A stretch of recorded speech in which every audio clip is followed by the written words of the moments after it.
After doing all he could to convince New Yorkers not to elect Zohran Mamdani, President Trump now says he's willing to meet with the mayor-elect. But will they settle their differences and agree to work together? Political reporter Marcia Kramer joins us to tell us more about this development today. Marcia? Well, President Trump is clearly striking a conciliatory tune when it comes to the meeting with the man who could hold the cards to whether the financial capital of the world continues to be the cash cow for the federal government.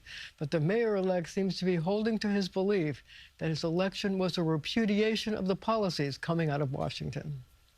The president ran a campaign where he spoke about a promise to deliver cheaper groceries, a promise to reduce the cost of living. We are seeing his actions and that of his administration in Washington leading to the exact opposite effect for New Yorkers. After a brief visit to a Bronx group that feeds the food insecure, a visit that seemed a repudiation of the government shutdown where the Trump administration cut SNAP benefits for the poor, Mayor-elect Zohran Mamdani confirmed that his team had reached out to President Trump seeking a sit-down.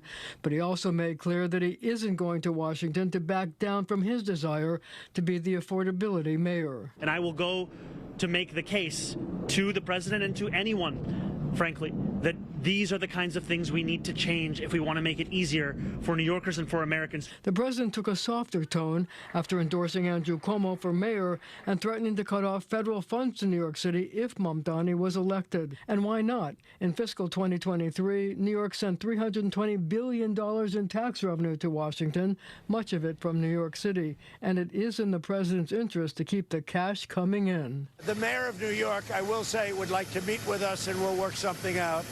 But he would like to come to Washington and meet, and we'll work something out. We want to see everything work out well for New York. I asked the mayor-elect for his opinion on why the president is apparently seeking détente. I wonder if you think the reason is because you challenged him on the night you won, but also you've made it clear that you want to Trump-proof the city. I will make clear that even New Yorkers that I had met over the course of this campaign who had voted for the president, they told me that what they had voted for was a lower cost of living. What they had voted for was cheaper groceries. What they had voted for was a chance at affording the day-to-day of their own lives. Now, it's unclear just when the meeting will take place. The spokesperson for the mayor-elect says only that the teams are in touch. But the mayor-elect does have a full plate. After all, he has only a few short weeks to put together an entire administration, guys. A lot of work to do, Marcia. Thank you. Thanks, Marcia. I will be heading to Washington, D.C. tomorrow to meet with President Trump in the White House. It is customary for an incoming mayor of this city to meet with the White House, given the mutual reliance. It's more critical than ever, given the national crisis of affordability, one that New Yorkers know very well across these 5 boroughs, and the specific challenge many cities are facing with balancing public safety against steps taken by this administration. I know that for tens of thousands of New Yorkers, this meeting is between 2 very different candidates who they voted for the same reason. They wanted a leader who would take on the cost of living crisis that makes it impossible for working people to afford living in this city. My team reached out to the White House to set up this meeting because I will work with anyone to make life more affordable for the more than 8.5 million people who call this city home. I have many disagreements with the president, and I believe that we should be relentless and pursue all avenues and all meetings that could make our city affordable for every single New Yorker. I intend to make it clear to President Trump that I will work with him on any agenda that benefits New Yorkers. If an agenda hurts New Yorkers, I will also be the first to say so. And where do you think you might have the most success with that? This is an opportunity to make the case for New Yorkers. And it's a case that reflects what New Yorkers are having to live through at this time. When we speak about an affordability crisis, we're speaking about 1 in 4 New Yorkers living in poverty. 1 in 5 struggling to afford $2.90 to ride the bus. New Yorkers for whom the daily acts of life are becoming increasingly harder to afford. And that's an opportunity I have to make the case to President Trump, to the White House, as to what it means to have to suffer through this affordability crisis and what it means to make it even more difficult to do so. I'm not concerned about this meeting. I view this meeting as an opportunity for me to make my case. And I'll make that case to anyone, frankly, as we've been doing over the course of the campaign, and now as I will be the next mayor of this city.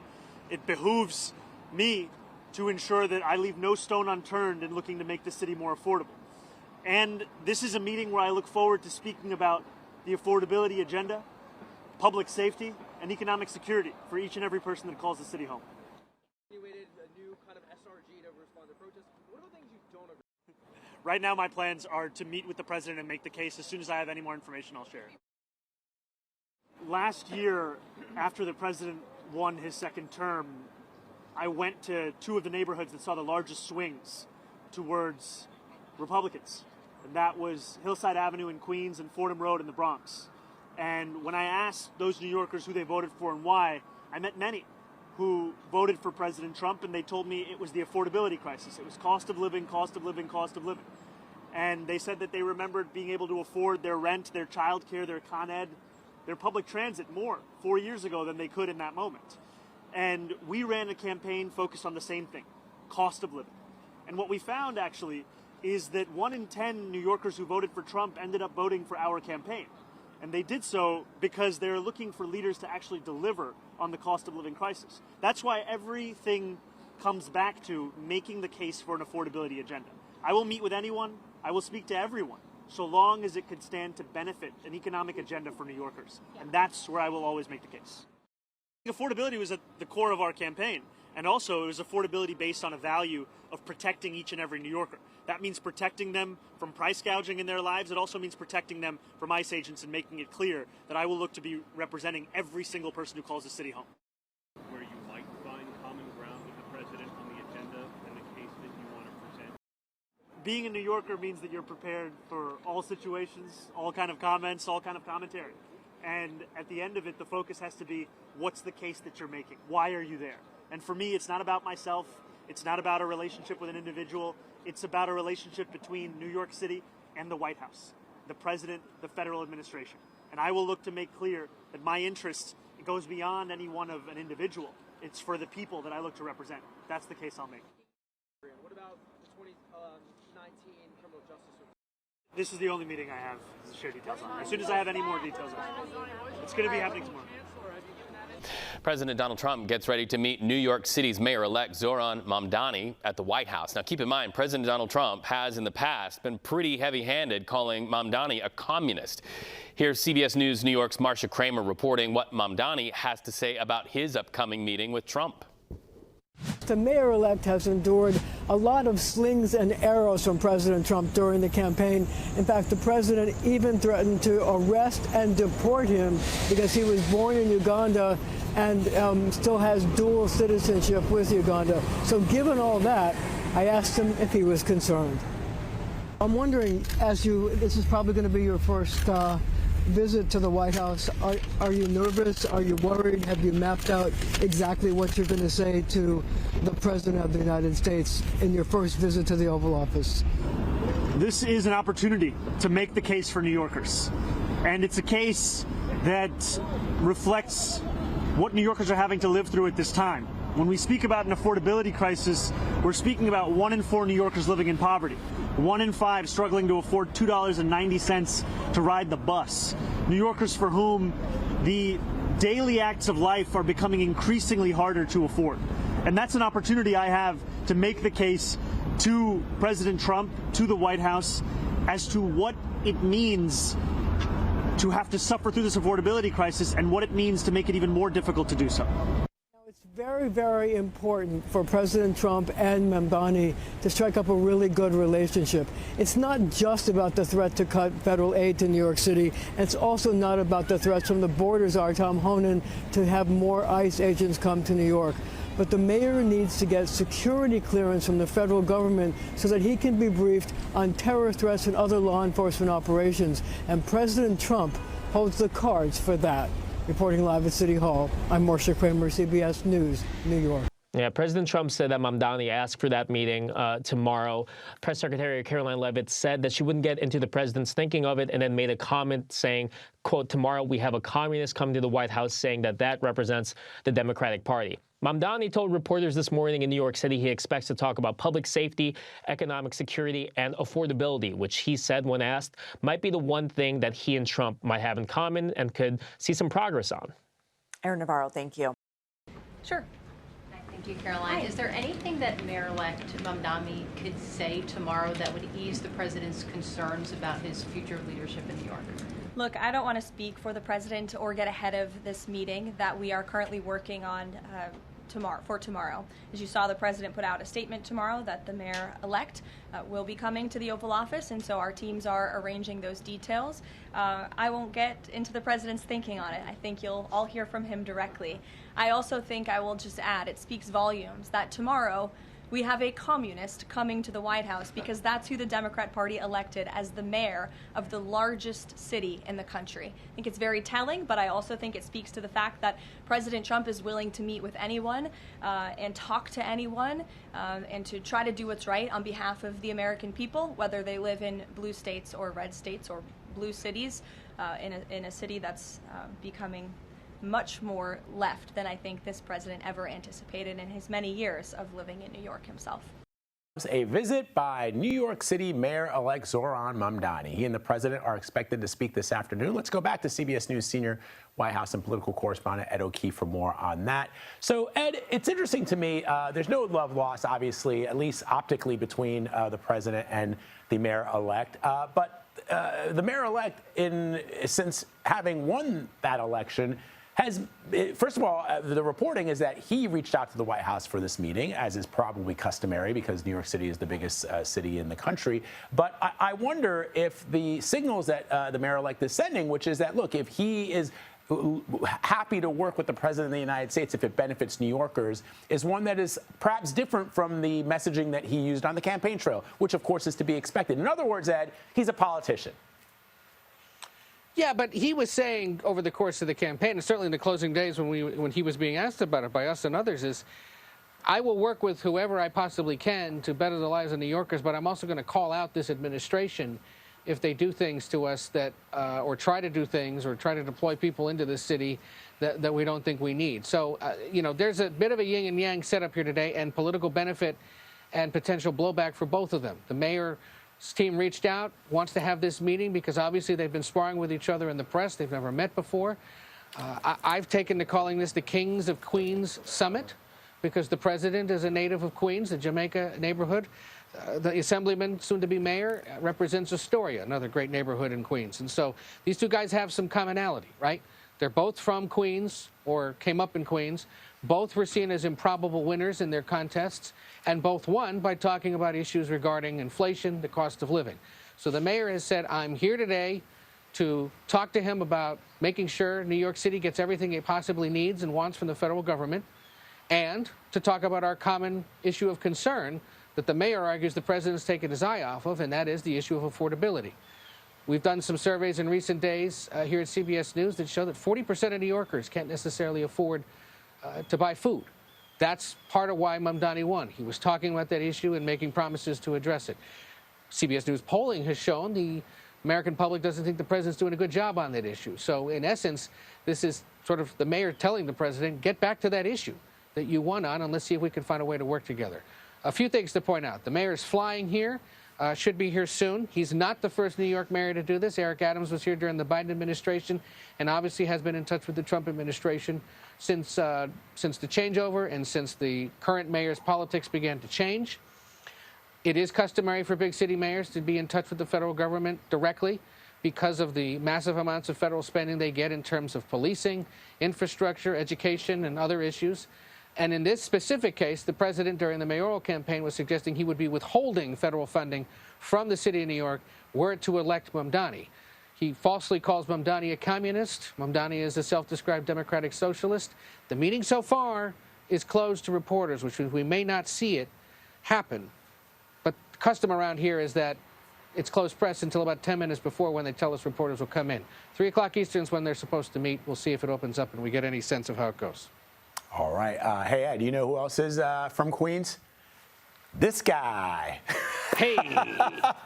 And what are you going to do about it? No, I'm only kidding. It's good to see you, my brother. Have a nice weekend, Ed. Thank you very much. You too. All right. I'm from upstate. Upstate forever. There you go.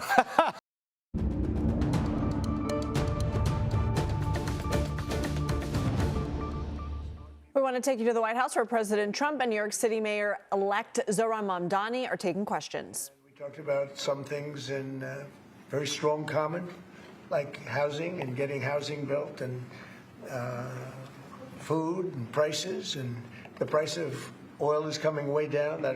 Anything I do is going to be good for New York. If I can get prices down, it's good for New York, and we've got them down, way down from last year. We have, as you know, I've been saying to a lot of people, Walmart said that Thanksgiving this year is exactly 25% less than last year, so that's good for New York, good for everybody. But I just want to congratulate. I think you're going to have, hopefully, a really great mayor. The better he does, the happier I am, I will say. There's no difference in party. There's no difference in anything. And we're going to be helping him to make everybody's dream come true, having a strong and very safe New York. And congratulations, Mr. Mayor. Thank you, Mr. President. Thank you. I appreciate it. Please. I appreciated the meeting with the president, and as he said, it was a productive meeting focused on a place of shared admiration and love, which is New York City, and the need to deliver affordability to New Yorkers, the 8.5 million people who call our city their home, who are struggling to afford life in the most expensive city in the United States of America.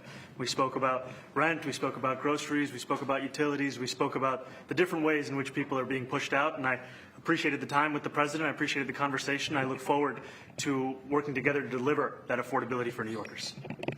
Thank you very much. Any questions, please?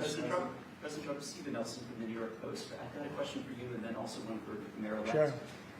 For you, you referred to Mr. Mamdani as a communist. Can you describe why you feel that way? And also, will you do anything to stop him from arresting Prime Minister Netanyahu if he visits New York? Well, we didn't discuss your second part of the question. And on your first part, I mean, he's got views that are a little out there, but who knows? I mean, we're going to see what works, or he's going to change also. We all change. I changed a lot. From when I first came to office. It's now quite a while ago. It's quite a while. My first term was great. We had the greatest economy in the history of our country. We're doing even better now. We're doing much better now than we did even the first term. And I can tell you some of my views have changed. And we had discussions on some things. I'm not going to discuss what they were, but that I feel very confident that he can do a very good job. I think he's going to be. I think he is going to surprise some conservative people, actually, and some very liberal people. He won't surprise them because they already like him. And Mr. Mamdani, it sounds like you had a productive discussion, but just days ago you referred to President Trump as a despot who betrayed the country. You said you would be his worst nightmare and accused him of having a fascist agenda.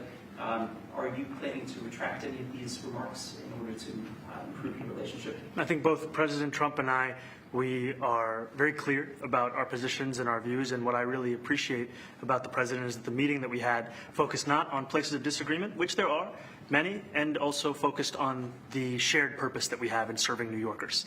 And frankly, that is something that could transform the lives of the 8.5 million people who are currently struggling under a cost of living crisis, with 1 in 4 living in poverty. And the meeting came back again and again to what it could look like to lift those New Yorkers out of struggle and start to deliver them a city that they could do more than just struggle to afford it, but actually start to live in it. And I've been called much worse than a despot, so it's not that insulting. Maybe I think he'll change his mind after we get to working together. Yes, please. Mr. President, from MTV Lebanon. Good. I would like to ask you a question about the Middle East regarding you said that Hezbollah in Lebanon is not in a good position. And Lebanon now is the final unresolved after Gaza and Syria. Given your assessment, like what do you say for the Lebanese today? It's the independent state of Lebanon. And what is your next move to push toward disarmament? Sure. Well, we are pushing for total disarmament of Hamas and, frankly, everybody else. And we actually have peace in the Middle East. As you know, the King of Saudi Arabia just left yesterday. We had some great meetings, and he's made a contribution toward the United States of more than $1 trillion. We have now over $20 trillion coming in. No country has ever had anything like that, not even close. If you go to 2 trillion or 1 trillion, it's a lot. We have 20 or 21 trillion dollars. I think that Hezbollah has been a problem in Lebanon, big problem. We're working with Lebanon. We're working with everybody in the Middle East. That's another thing I think we have in common. We want to see peace in the Middle East. And we actually have now, for the first time, peace in the Middle East after 3,000 years. And now we're going to refine it. And I think you're going to see some very positive things happen. There is a potential to invite the Lebanese president Oh, sure.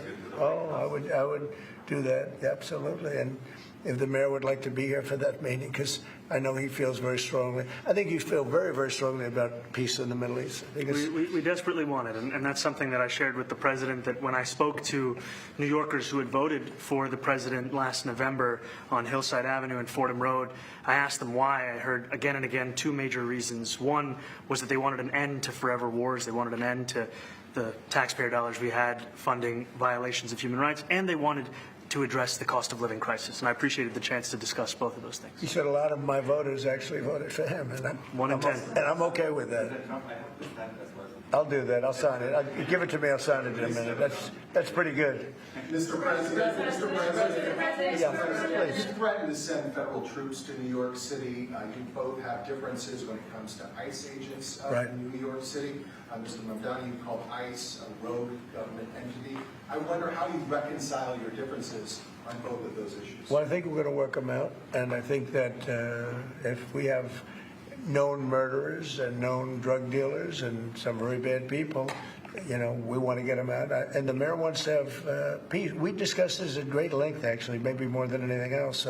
He wants to have a safe New York. Ultimately, a safe New York is going to be a great New York. If it's not safe, no matter how well we do with pricing and with anything else, we can talk about anything you want. If you don't have safe streets, it's not going to be a success. So we're going to work together. We're going to make sure that if there are horrible people there, we want to get them out. I think he wants to get them out, maybe more than I do. So we'll work together. We discussed it at great length. Yes, please. Yeah, two questions, if I may. One for you, Mr. President, from BBC in a second. But first of all, for the mayor-elect. You're both from different parts of the political spectrum. You're both populists, though. And I just wondered to what extent the president's campaign style, his techniques, his social media use inspired any part of your campaign. Well, I actually told the president that, so much of the focus of our campaign has been on the cost of living crisis. And when we asked those New Yorkers who had voted for the president, when we saw an increase in his numbers in New York City, that came back to the same issue: cost of living, cost of living, cost of living. And they spoke about the cost of groceries, the cost of rent, the cost of Con Ed, the cost of childcare. And too often, politicians are looking to lecture to New Yorkers what they should care about, as opposed to listen. And when we spoke to those voters who voted for President Trump, we heard them speak about cost of living. We focused on that same cost of living, and that's where I am really looking forward to delivering for New Yorkers in partnership with the president on the affordability agenda. And I think we have to work a little bit. We talked about Con Edison. We have to work a little bit on getting the prices, because, we've gotten fuel prices way down, but it hasn't shown up in Con Edison. And we're going to have to talk to them. If we're sending them fuel at a much lower price than it was a year ago, which is true, we have to get Con Edison to start lowering their rates. Absolutely. And if I may, last week you told me you were pushing ahead with your plans to sue BBC for up to $5 billion. You're going to speak to Prime Minister Starmer as well. Is there any progress or any updates on those issues? Well, we get along very well with the Prime Minister. We made a deal with UK. I like him. He's a fine person. And, I think they have some big energy problems. They've got windmills all over the place. They're going to have to start using other methods because their energy is out of control. Talking about in the UK, it's out of control. And he's got that problem. He's got a big immigration problem, as you know, and he's got a big energy problem. And we talk about it. He's a good man. Prime Minister's a good man. You had a chance to speak this week. I haven't spoken this week. Mr. President, have you spoken to President Zelensky, or do you intend to Who? President Zelensky about your plan? Are you going to meet with them? I've spoken with their people. We have a plan. It's horrible what's happening. It's a war that should have never happened. It would have never happened if I was president, and it's a shame. And I thought they should have acted quicker. But it's a cold winter, and a lot of the you talk about utilities, but a lot of the big energy-producing plants have been under attack, to put it mildly, to put it nicely. Yeah, we have a way of getting peace, or we think we have a way of getting peace. He's going to have to approve it. Just so sad, so many people. Last month they lost 25,000 soldiers. This is something, we haven't seen anything like this since the Second World War. And they're averaging 6,000 or 7,000 a week between the two of them, dead soldiers. And it goes on, and I think they're getting reasonably close. But I don't want to predict. I would have said that would have been one of my early ones. I did 8 peace deals of countries, including in India, Pakistan. You could even go, in fact, they're coming here in a week or two, go to the Congo and Rwanda. That was 10 million people dead, and we worked something out on that. But so many. And the one I thought would have been, for me, because I have a very good relationship with President Putin, I thought that would have been maybe quicker. But it does take 2 to tango. And now you just see all the death. And, you know, it doesn't affect us other than the fact that we don't want to see all those people that really is on the other side of the ocean. It's a war that should have never happened. It did happen. I blame the person also sitting right behind this desk.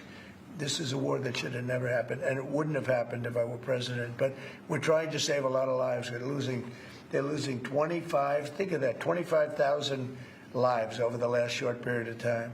That's Ukrainian and Russian. And it's a shame. What happens I want to ask the mayor-elect about a House resolution just passed overwhelmingly to condemn socialism, including with 86 Democrats, all of House Dem leadership, and the minority leader, Hakeem Jeffries, despite his endorsement of you. What's your reaction to that? I have to be honest with you, I focused very little on resolutions. Frankly, I've been focusing... Socialism. I understand. I think the focus is on the work at hand. I can tell you I am someone who is a democratic socialist. I've been very open about that. And I know there might be differences about ideology, but the place of agreement is the work that needs to be done to make New York City affordable. That's what I look forward to. And I want to clarify your answer to Stephen Nelson. He asked about your comment calling the president a fascist. And your answer was, both President Trump and I have been clear about our positions and our views. Are you affirming that you think President Trump is a fascist? I've spoken about... That's okay. You can just say yes. Okay. It's easier. It's easier than explaining it. I don't mind. Mr. President, I wanted to ask you also about this Ukraine plan. Yeah. President Zelensky said today that his country would risk either giving up a partner or giving up its dignity. There's been criticism that this deal... You mean he doesn't like it? It's unclear. He was sort of Well, tenuous. he'll have to like it, and if he doesn't like it, then, you know, they should just keep fighting, I guess, you know. The suggestion that he made, though, was that if he doesn't accept it, that the U.S. would pull back its support for Ukraine. Is that Well, at some point he's going to have to accept something, you know. He hasn't accepted. You remember right in the Oval Office not so long ago, I said, you don't have the cards. Don't forget, I inherited this war. I would have never, this war never would have happened. I inherited this war. And I thought he should have made a deal a year ago, 2 years ago. The ultimate deal would have been if it never started. That would have been the good deal. That could have been done, too, if you had the right president, but you didn't have the right president. Mr. President, cost of living is something that you and Mr. Mamdani seem to agree on. Right. Democrats have run New York City for a long time, Mr. Mamdani. Do you see Democrat policy specifically as being a problem? And I'd like that to be a question that both of you could answer in New York City. Look, I think that there are many things in our city where we have to own the responsibility of it, things that existed long before the president was the president. And those are also part of the message of our campaign, was to take on a broken politics of the past. And I ran against a number of candidates who represented different versions of that past. And what we found time and again is that working people were left behind in the politics of our city. And what we're looking to do is put those people right back at the heart of our politics so that we don't have a situation where we're in the wealthiest city in the history of the world, and yet 1 in 5 can't even afford $2.90 for a Metro card.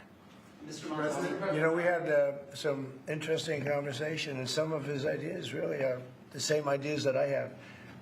But a big thing on cost, you know, the new word is affordability.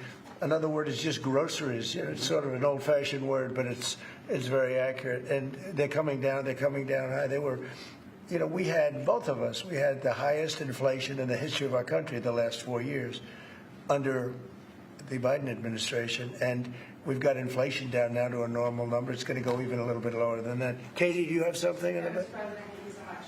Mr. Mamdani often talks about New York City being covered by international law, that they will follow international law. Doesn't often talk about the U.S. Constitution. What is your response to that? Well, I don't know what you're referring to in terms of it could be covered by international law and local law. It's covered by a lot of laws, but it's covered by U.S. law. Are you referring to anything in particular? You just said that there are cities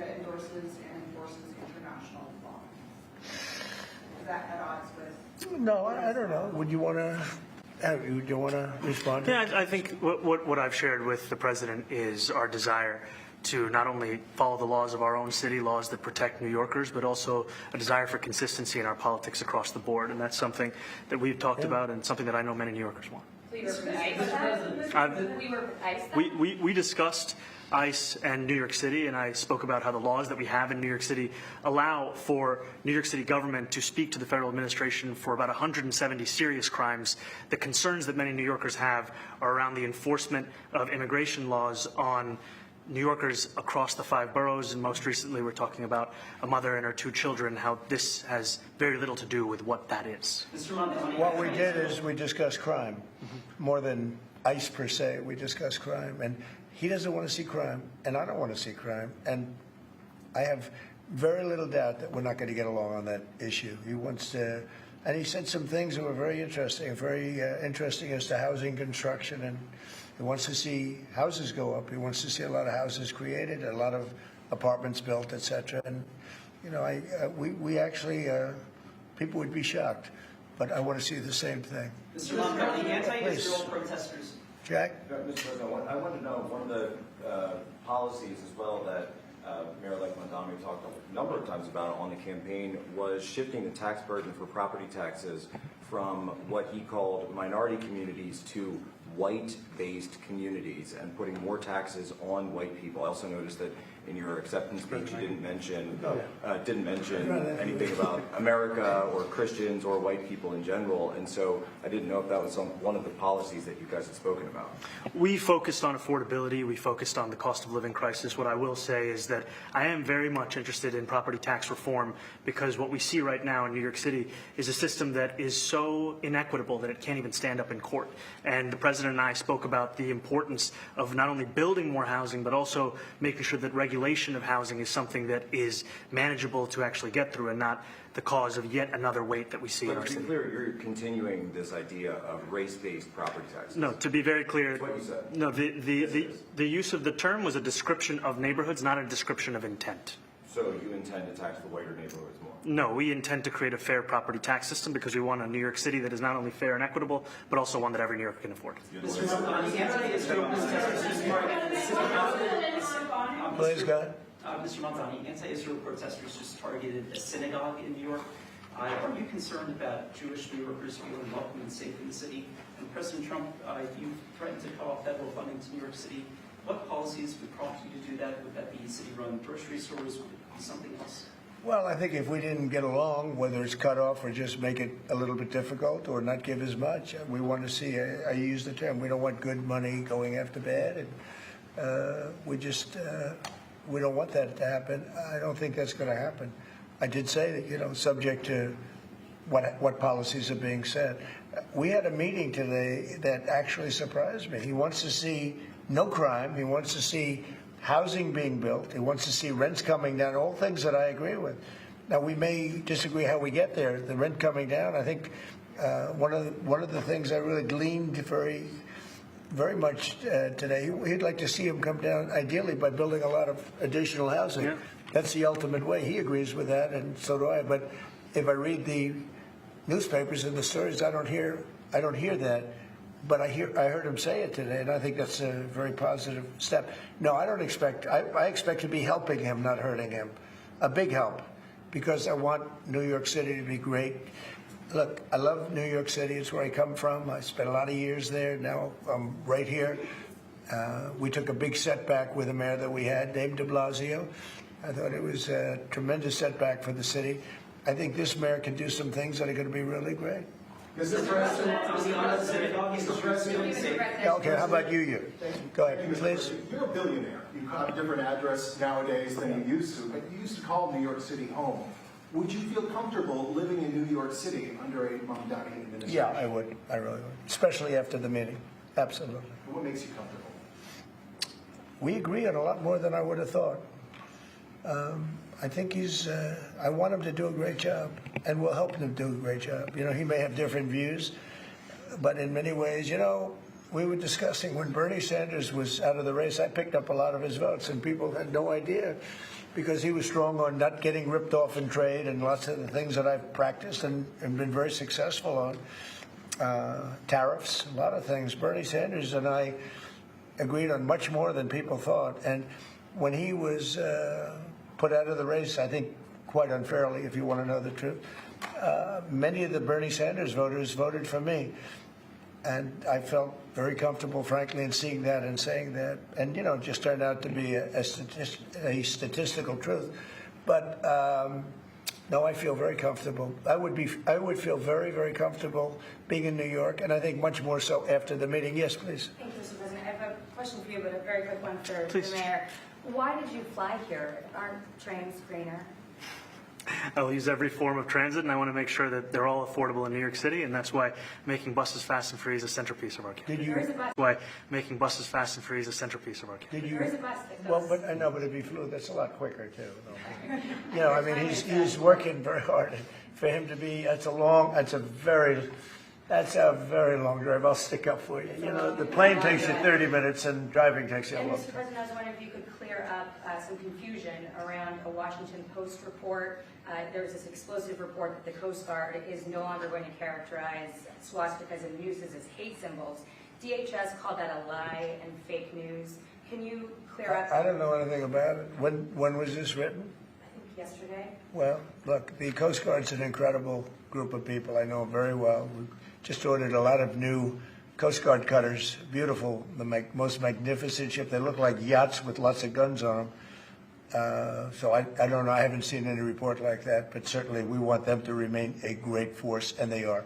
Mr. President, and you did a piece in all the 9 months around the world. I would like to ask Mr. Mamdani, you've accused the U.S. government of committing genocide in Gaza while President Trump was working on peace.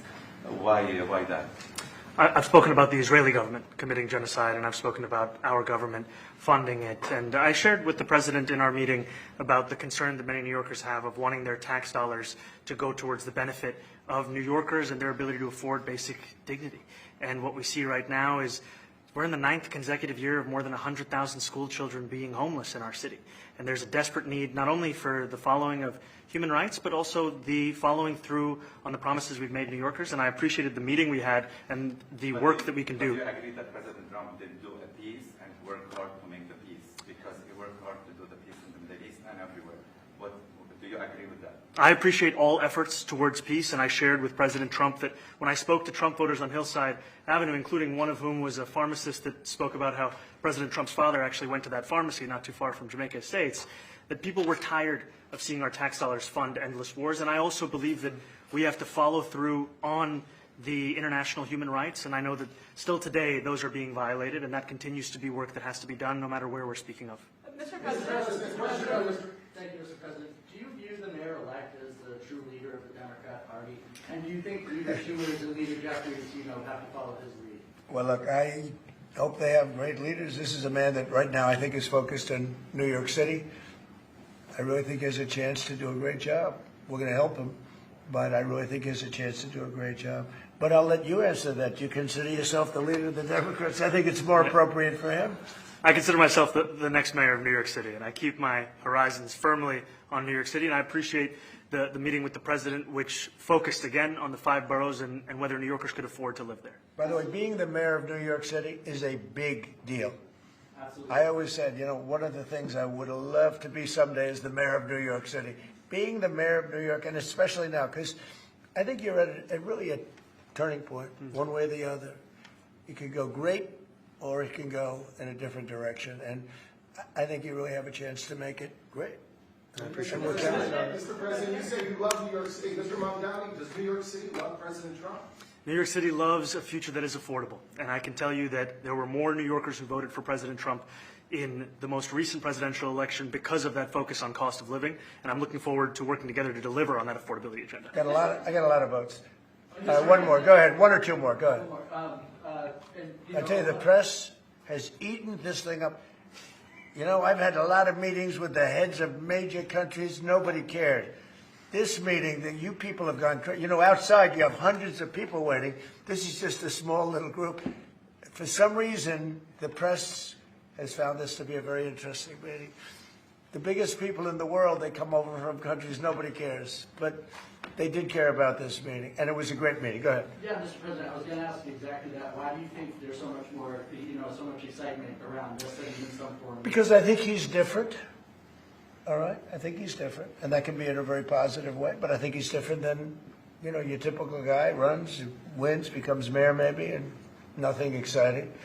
Because he has a chance to really do something great for New York. New York is at a very critical point, and he does need the help of the federal government to really succeed. And we're going to be helping him, but he's different than your average candidate. He came out of nowhere. I said he has a great campaign manager standing over there. He came out of nowhere. Would you start off at 1 or 2, and then I watched. I said, "Who is this guy?" He was at 1, then he was at 3, then he was at 5, then he was at 9.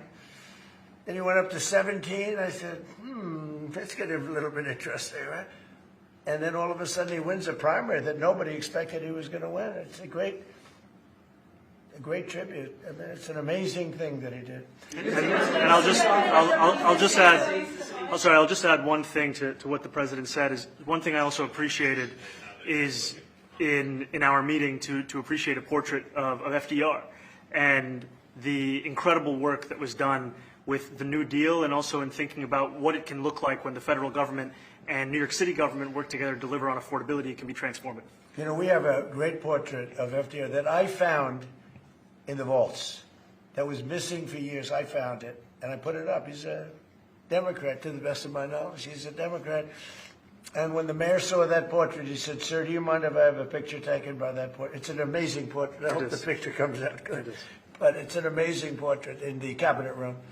So he's a big fan of the New Deal, I guess, and of FDR. Yes, ma'am. Thank you, Mr. President. You said that you both spoke about crime. Yeah. There are many police officers set to come off the rolls at the end of this year in New York City.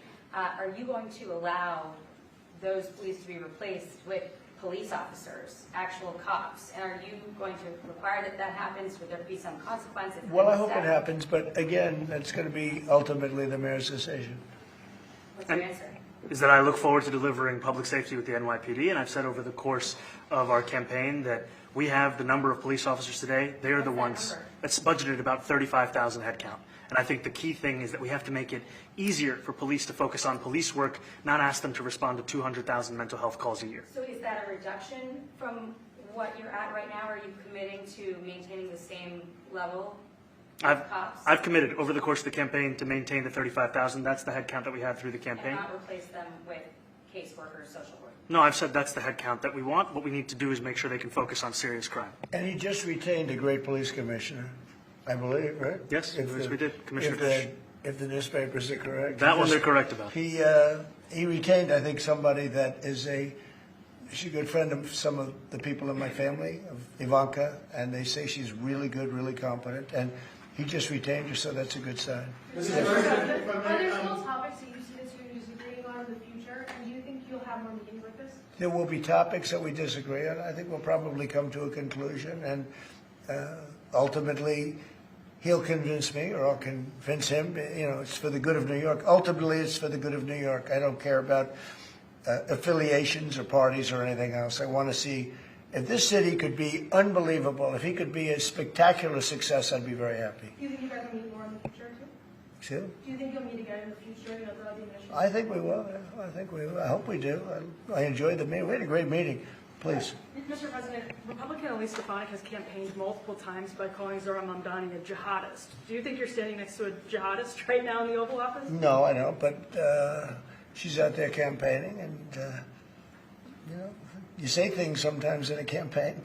Isn't that sort of She's a very capable person, Isn't but that you really have to ask her about that. But I don't particularly. I think I met with a man who's a very rational person. I met with a man who really wants to see New York be great again. And I can say again, because New York was great. When I came down to Washington initially, the city was so hot. It was doing great. We were having some telltale signs of problems. We had a mayor that was not doing a great job, but still, it was moving along. And it went bad. It really went, pretty bad. and he can, I think it's been at lower points, but it went pretty bad. I think he can bring it back. Now the question is, will he bring it back all the way? Will he bring it back greater than ever before, which is, I guarantee, that's his wish. I think he wants to make it greater than ever before. And if he can, we'll be out there cheering. I'll be cheering for him. Okay? Thank you very much, everybody. Thank you chose not to answer the question about the city law before testing. Thank you very much. Oh, no, I care very deeply about Jewish safety, and I look forward to rooting out anti-Semitism across the 5 boroughs and protecting Jewish New Yorkers and every New Yorker who calls the City Hall.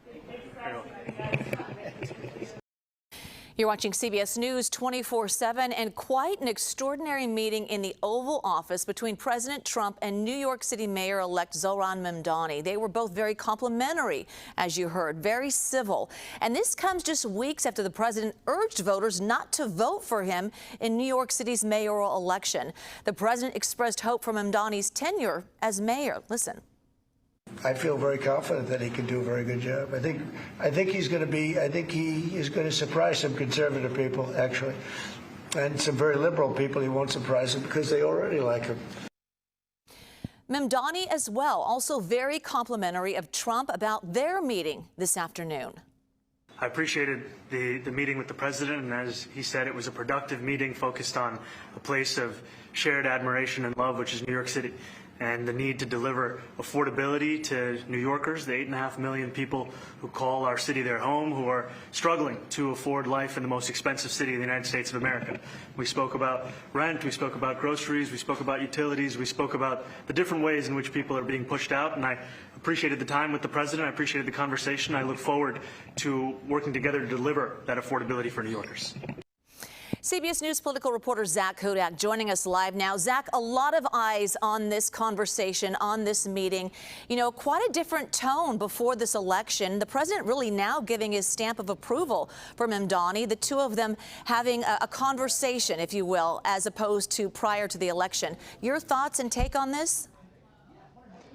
Jules, I think it was somewhat of a surprise to all of us to see how well they were getting along, but I think at the heart of that is what they said they talked about before they let the cameras in, which is making New York affordable for New Yorkers. And I think really what that illustrates is the fine line between the far-right campaign that President Trump ran and the far-left Democratic Socialist campaign that Mamdani ran.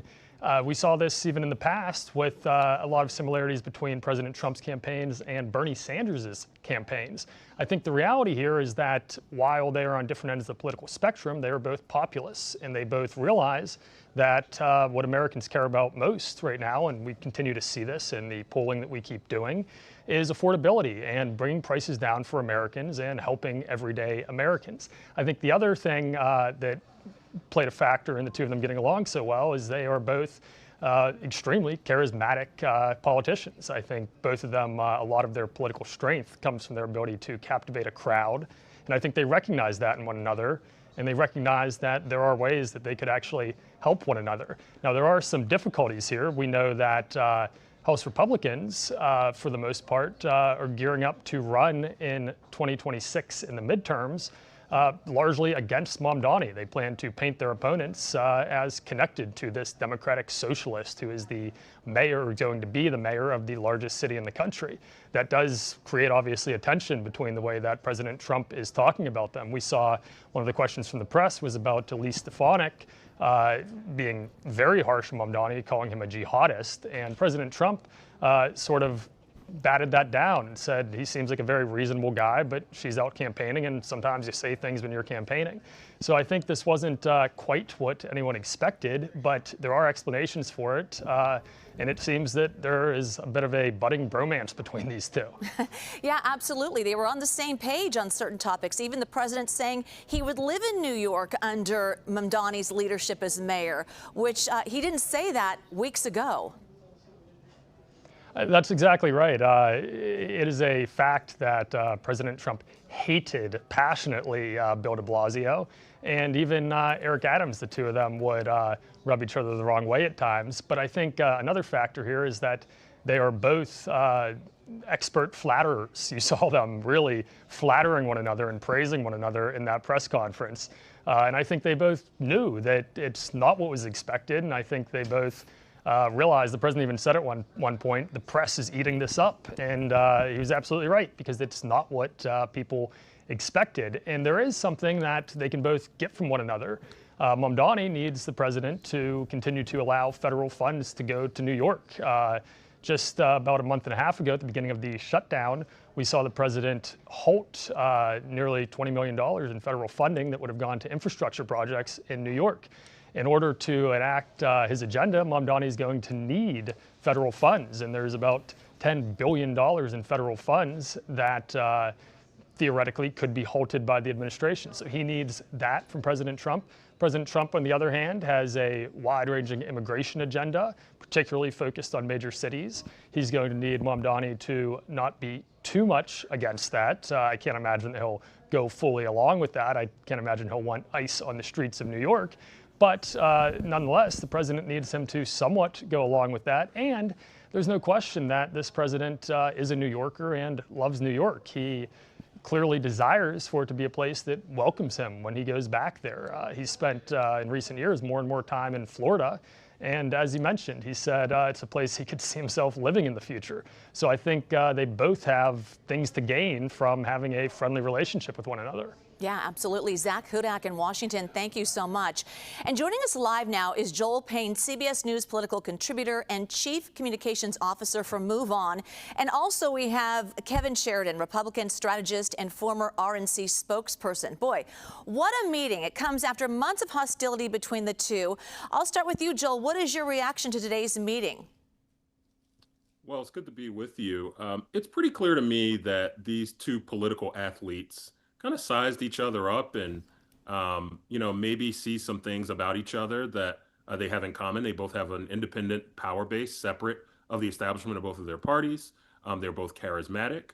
And they both, Donald Trump in his last campaign and Zohran Mamdani in his recent campaign both had a hyper focus on people's bottom lines. Now, obviously, there are a lot of Democrats that don't think Donald Trump has stayed true to that. But Zohran Mamdani himself acknowledged that many New Yorkers voted for Donald Trump because of that. And I think it's interesting that they found some commonality. And it's not all that surprising to me, though, that these two men were able to find some ability to sit next to each other and to break bread, so to speak.